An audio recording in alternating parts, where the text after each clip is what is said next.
So that's why I think there should have been a Thomas the Tank Engine episode where the Fat Controller gets done for lobbying and tax avoidance. Hmm. Oh.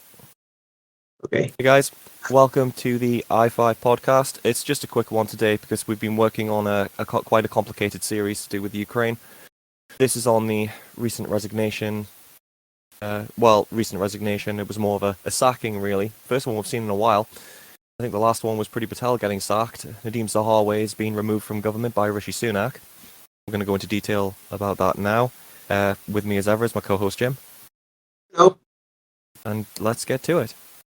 So, it's been a big announcement. There are people accusing this of being a distraction for the strike bill that's gone through Parliament. It's got to go to the House of Lords now.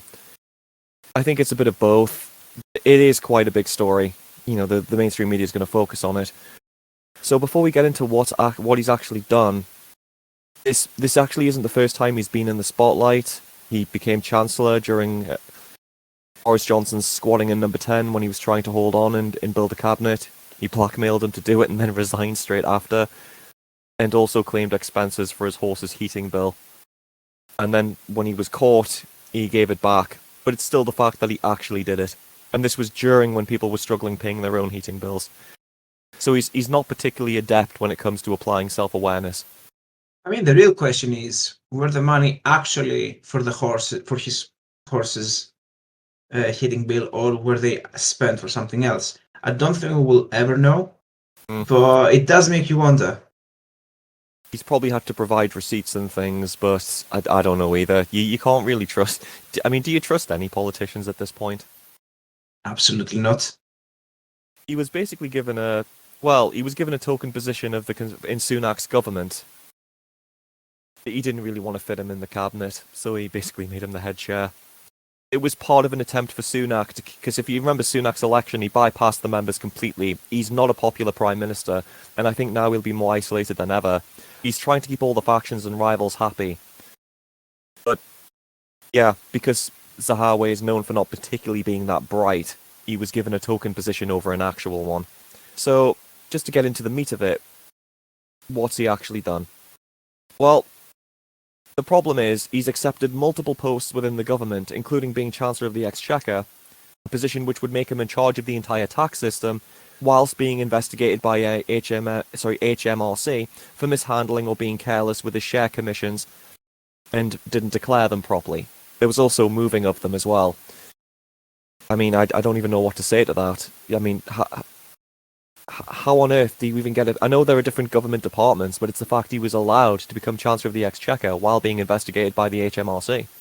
Is this maybe an example of, having the right connections at the right time and being able to, apart from the connections, to be able to maybe bribe or blackmail the right people? Because it's just, as you said, quite a strange one, to say the least.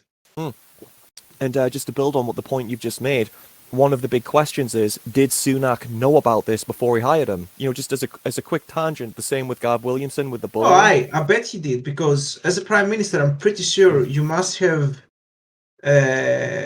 more than a basic understanding of your immediate underlings, let's say. Oh, yeah. And what they are. Even because you are the prime minister, it's part of your job. And I'm not talking about the, Google searching. I'm talking about the stuff that the rest of the public doesn't know. Like, know what sort of people you have under you. Well, the 1922 committee actually has a safe full of all these little secrets and rumours.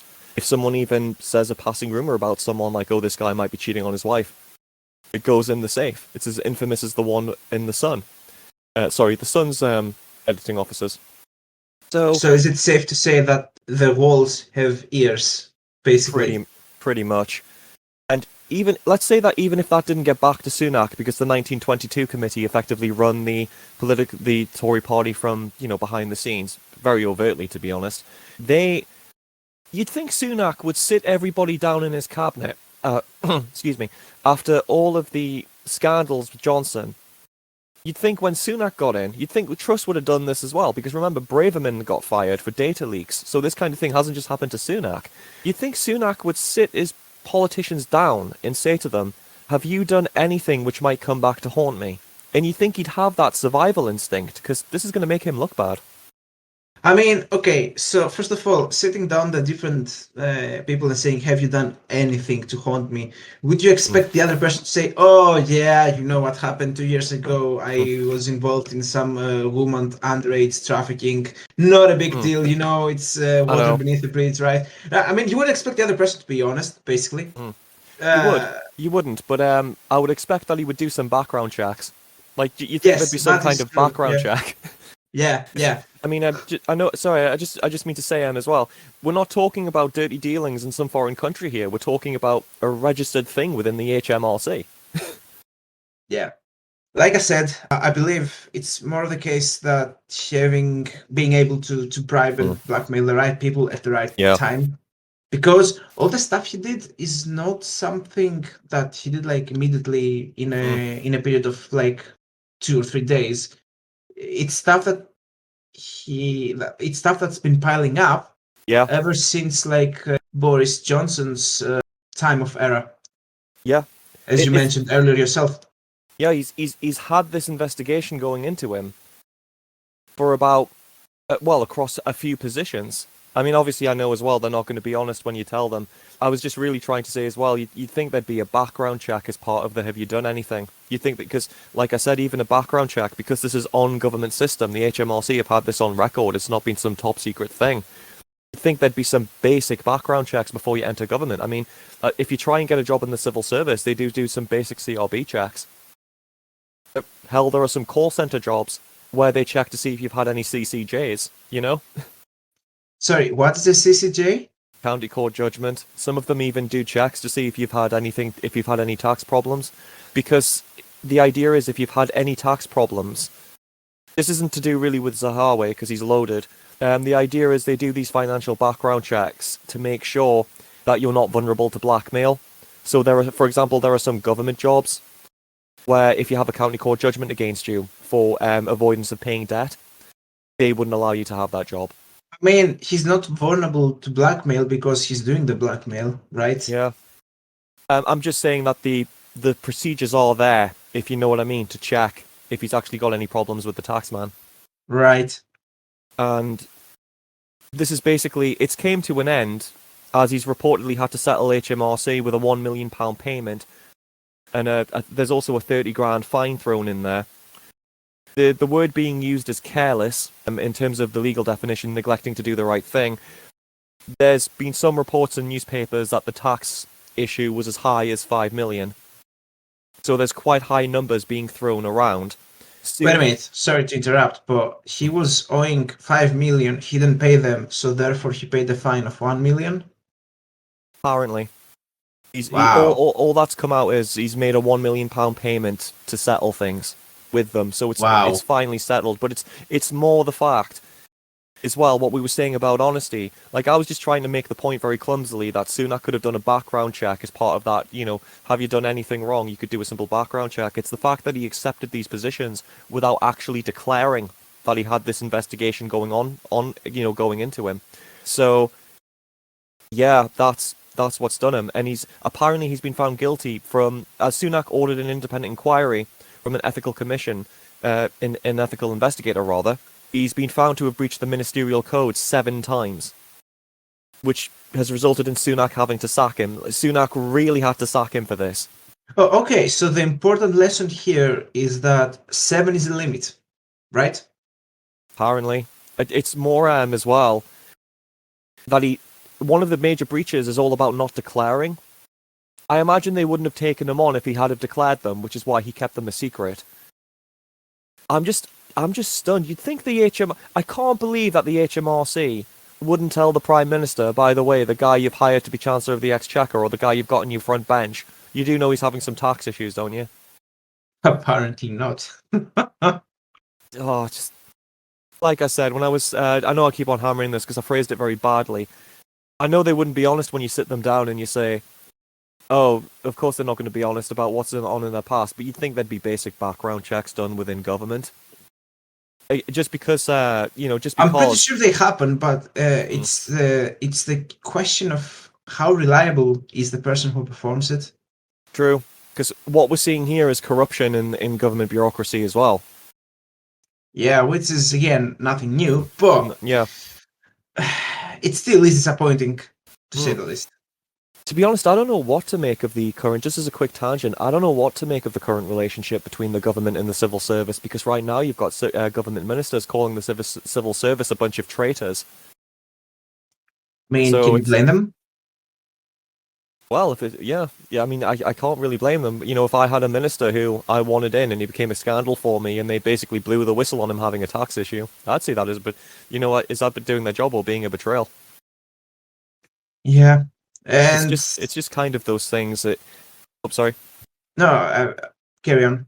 Oh, I was just going to say it sounds like the government and the civil service are at ends with each other because the Which policy. we more or less knew, but Mm. again, it's like when the rabbit on your face. It just shows how broken the whole thing is. Yep. The more or less what's being said in the papers. It's a serious breach of ethics. That's quoted. It's a serious breach of ethics. After Sir Laurie Margus, the Prime Minister's independent advisor on ministerial interests, concluded that the minister had repeatedly failed to be open and honest about his tax affairs. And as a result, Sunak sacked him. So the big issue is, because no one has a problem with, because in fairness to Sunak here, once he found out about it, if you believe that, he got it sorted out within a week and then sacked him. You know, it was very quick. It's one of the quickest sackings I've seen. But the where this is haunting Sunak is again what we were saying. Did he know about it? And I think the conclusion you and I have more or less come to, and I think we both agree, there's no way he couldn't have. Yeah, he knew, which is why this was carried out so quickly. Yep, because the other reason why he did it so quickly is because he wanted to avoid as much. He wanted to mitigate as much damage as possible to himself. Yep. And there's a bit of accusations at Sunak's government that he's had to blackmail people, bribe people, you know, whatnot. It wouldn't surprise me if he sits the guy down, says, "Have you got anything to hide?" The guy says no, and then he speaks to about 15 other people and does a shitload of checks to see if there's anything about this guy that he can have on him. Personally, if I was in Sunak's position, the very first thing I would do is I would have every single one under me sign the resignation paper, and if something bad happens, like now, I would just take the resignation paper, in public and say that person is effectively resigned, which is kind of what happened, isn't it? Yeah. It's very unusual for someone to get sacked. Sunak's done this with Zahawi's consent. I know that sounds really stupid, but just hear us out. Sunak seems to be a bit spineless, and he's done this for his image. You know, he's trying to look decisive. Yeah, of course he did. You know, he hasn't allowed him to actually resign. He's sacked and removed him.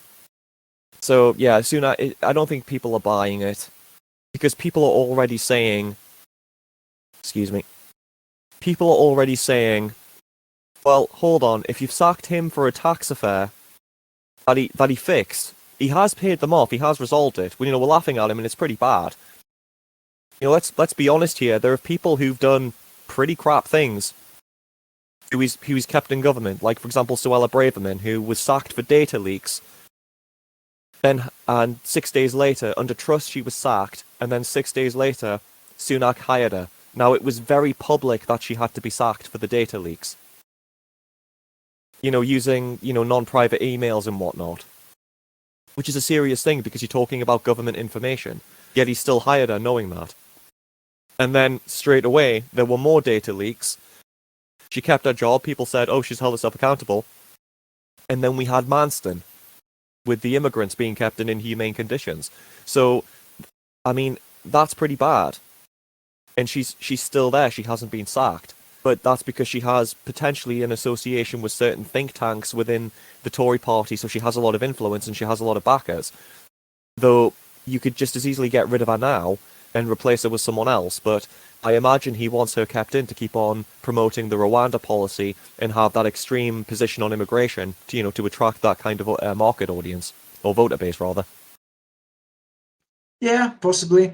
I mean, at the same time, if he was to fire two people he would indicate that the whole sort of Oh yeah, government is weak, and yep, he wants to avoid that. yeah. That was going to be the next point actually. With Gordon Brown, as soon as there was a couple of resignations back in the day of the expenses, you had Adam Bolton and Sky News immediately saying that there's been 2 resignations. You know, how can you have a strong, stable government? Sunak is absolutely trying to reduce the amount of people that actually end up resigning or get sacked. It wouldn't surprise me if he knows exactly what each and every one of them's done, because they'll all have done something, and he's thinking, right, these are the ones I have to keep, and these are the ones I'll resign. So Gav Williamson was one of the red shirts, someone who he could pressure to resign, if that makes sense. Yeah. Because he's not particularly an impressive individual. One thing about the actual removal letter, it's one of the kindest removal letters or sackings letters I've ever seen before. It highlights all of Zahawi's accomplishments, if you can call them accomplishments, one of them being the vaccination rollout and whatnot. Sunak's obviously done that to justify why he hired him in the first place to the public, if that makes sense. Can you repeat the very last point? Sunak did what? He's obviously highlighted all the guy's successes in the removal letter because he wants to because he justify to the public, okay, I swear I didn't know about these taxes, even though I think he did. This is why I hired the guy. It was really weird. Rather than highlighting the mistake and why he fired him, he then spent the whole, like, most of the letter, if not all, was about practically a recommendation or a covering letter as to why he should stay in, which is ridiculous. It was the politest thing I've ever seen. It's because he's trying not to ruffle feathers with the rest of the Tory party. You know, he's trying not to piss off the faction that Zahawi's in. I think Zahawi's in the Johnson lot. Despite the fact that Zahawi, you know, again, blackmailed Johnson after being made Chancellor. I'd have to read up on the actual factions themselves because there's quite a few and they're constantly changing positions. But on what you've said, I've been in disciplinaries, not for myself, but with other people. And I've been in when people have received their letters and seen them. The sacking letter is always the same. You've been dismissed because of the following. And then there's a report attached which has, you did this, this, and this. You breached these, and these regulations. This is why you've been fired. We are sorry we've had to do this. You know, that's the closest thing you get to politeness. We're sorry we've had to do this, but you are dismissed. Yeah, it's...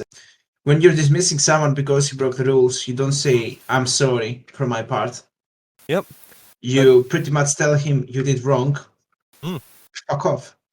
Yeah. A specific example, one that I can talk about when, early in the early days of my life, being at a call center, there was a guy who got sacked, and I was in the disciplinary with him, because you're allowed to take someone in, and he was sacked because he dropped 52 calls in the space of a day. That's an automatic sacking in a call center. That sounds more like an achievement, to be honest. Well, yeah, I mean, everyone's tempted. Basically, for anyone not in the know, there are loads of people who've worked in call centers, dropping calls. In a call center, obviously, you're expected to take calls. There are some people who you can get away with hanging up on a few of them as they come in. I shouldn't say this, but you can, and you can blame it on your phone. But when you get about 77 calls a day, and you sit there dropping 52 of them, and they monitor your phone, it is going to get picked up, and it's one of the taboos in a call center. It's pretty much an immediate sacking. It's in the contract you sign. Interesting. The more you know. Well, it's because in third-party call centers, they get paid. Some of the contracts are getting paid for how many calls you take. Ah, right. Yep. So, yeah, like I said, just a bit of a tangent there, but like I said, most sacking letters I've seen, it doesn't really so much highlight your accomplishments. It's pretty much it's not to punish. The firing is a punishment, but it's really efficiency of the company. If you have someone who's doing this, you get rid of them. It's to have a record of why the person was dismissed to actually cover why it's not an unfair dismissal. So they have to go out their way to follow those kinds of procedures. But there's another thing as well. Zahawi will have a lot of dirt on Sunak, and he'll have a lot of dirt on the cabinet. So he does have to go, but they have to get rid of him in such a way where he doesn't decide to reveal all the secrets in the papers. I mean, is he actually gone? I'm pretty sure he's still in the government, isn't he? He's a backbench MP again. So, basically, that that means he's still employed by the government. Yeah, yep. He's just not on the front Fucking hell. bench. Also, one interesting thing as well, I'm sorry if I've already said this, I had it loaded into my head a while ago. We touched on Priti Patel getting sacked by Theresa May. Apparently, once you've been sacked from a government cabinet, you're not actually supposed to ever get back in a cabinet. Now, if true, Johnson pissed on all those rules when he brought back Priti Patel. Because he brought her back into the front bench, he brought her back as the, Home Secretary. Technically, Zahawi shouldn't really be allowed back in any government because he's been fired, which is why all of them resign before, they get sacked. Prevent that. It looks a lot better when you resign before you get sacked, basically. Right. So is this like the way if you wanna resign from your current post but not immediately get out of the job, to just resign and remain as a backbench PM something? It's basically to be a reserver, so when whatever you've done dies down, you can be brought back in. This is, yeah, very disappointing to hear. And this It should be highlights... more the case that if you're out, and there's that because you fucked up. That would probably would be something that would prevent other people to do the same. Because right now it pretty much means that there is no consequences to whatever you do. Yeah, pretty much. I mean, in workplaces, how many times have you heard the stories that people were told, one of the common workplace phrases that you hear in any company is jump before you're pushed. Because it's just easier for the company if you resign rather than them having to fire you. And people would rather resign than be fired because it looks better, True, yeah. But still, when I resign from the company, I stop working in the company. I'm not being there as, I don't know, something, employed and getting money while not doing anything. Yeah. Which seems to be the case for this bloody fucker. Yeah, he should be removed as an MP. It's insane. I mean, we say this, one of the big aspects is there are people who've done incredibly worse things than he has. Tax affairs is one thing, and I guess what we could say is he did make it right in the end. He did pay the fine and whatnot. The issue is, should he have just been... No, he didn't. No, he did. He did pay the fine? He did pay the fine, but he didn't make it right. So he stole 5 million, paid one back. All forgotten. He had what to about give the other 4? He had to give everything back. Like, did he? Sorry, I missed that part. No, it's fine, but I do understand where you're coming from as well. The issue with him is that's not right. He's balanced the books is what I meant to say, so making it right's a bad phrasing. He has apparently balanced the books. What he's getting penalised for is not declaring it while he had these jobs, and that's absolutely wrong. Yeah. If that makes sense. So he has, from what I can understand, balanced the books. But that's one thing, tax is one thing, and his major thing is he didn't declare it. You've got Gav Williamson saying that he wants to slit people's throats in emails and whatnot, threatening to kill people, and he resigns. You've got Braverman with the Manston incident, with the 400 people kept in inhumane conditions with disease, and she gets to stay. You've got currently Dominic Raab, who's been bullying, he's the next target, who's been found bullying people to the point where they were sick, vomiting. A few people have even been said to have wanted to commit suicide. And you've got people like Jacob Rees-Mogg saying they're snowflakes, but there is a bullying culture in the Westminster bubble. The Westminster lobby journalists even bully people. So I fail to see how they can hold people to account for it. But the point I was just merely making is, if we're going to remove Zahawi for this, which is just right, why aren't we getting rid of Braverman for what she's done? Why aren't we getting rid of Dominic Raab for the bullying, Because all these people who bully, I'm pretty sure they have the right connections to make sure that won't happen to them. Exactly. And this is what's going to be It's like a net, which is the biggest reason why all this is happening. And it's the weakness that Sunak has. Well, it's what we said in a video earlier. His cabinet is his weakness. It looks as though they've all done something. I'm sure Labour's no better.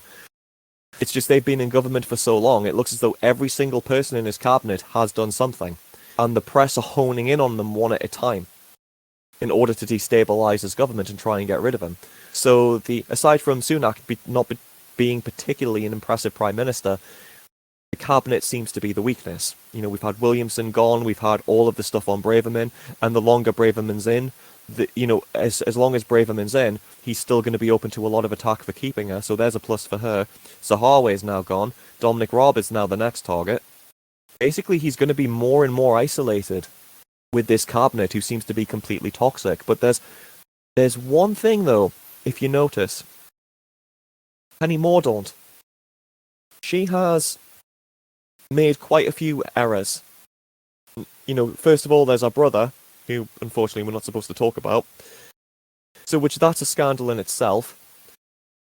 You've got her. She's had one good performance in PMQs, filling in for Liz Truss. But whenever she talks about any subject, economic policy, foreign policy, domestic, she never seems to have any clue what she's talking about, and she merely demonstrates a severe misunderstanding of anything. But the press, more or less, are leaving her alone. And it just strikes me, this is just purely my opinion, I have no proof of this, it just strikes me that everyone in the party who's a serious candidate is getting exposed, and Penny Mordaunt might be getting set up to be the next strong leader. And I don't know if that's because she's got connections to the World Economic Forum or what, but because a lot of people are throwing that around, because Sunak has as well. It just seems like people are, the press mainly, are trying to protect Penny Mordaunt and keep her clean while everyone else is getting exposed as being dirty, if that makes sense. Yeah, again, I think it might be the case of having the correct connections. Yeah, really. that's why people are bringing up the World Economic Forum with her, and that being a connection. She also seems to have a lot of connections with the press. She seems to be on good terms with the Talk TV, with the Times, you know, the Murdoch Empire on that side of things. I've not really heard GB News say too much about her. They more or less focused on Sunak, but they backed Kemi Badenoch. BBC and Sky seem to give her a free ride as well.